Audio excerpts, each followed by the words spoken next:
প্রিয় দর্শক, আসসালামু আলাইকুম। তো দর্শক, যাকে দেখতে পাচ্ছেন তার নাম হচ্ছে রাহেলা। রাহেলার বাবা একটি কারখানায় কাজ করত। রাহেলার বর্তমানে বাবা নেই, মা আছে। রাহেলার বিয়ে হয়েছিল, কিন্তু 6 মাসের মাথায় তার ডিভোর্স হয়ে যায়। আসলে রাহেলার স্বামী ব্যবসায়ী ছিল।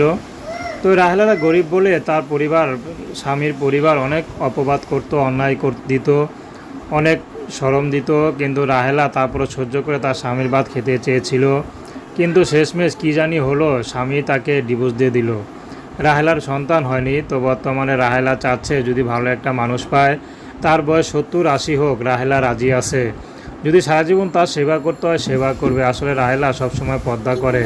পদ্ম অবস্থায় থেকে রাহেলা মৃত্যুবরণ করতে চায়। রাহেলা চাচ্ছে এরকম পদ্ম অবস্থা দেখে যে পুরুষটি তাকে বিয়ে শাদী করতে চাইবে, সে যদি তার মুখটা দেখতে চায়, রাহেলা তার মুখটা দেখতে রাজি আছে। তো দর্শক, এই ছিল রাহেলা জীবনের সংক্ষিপ্ত জীবন কাহিনী। প্রেম, ভালোবাসা, বিয়ে সাথে আপনাদের ব্যক্তিগত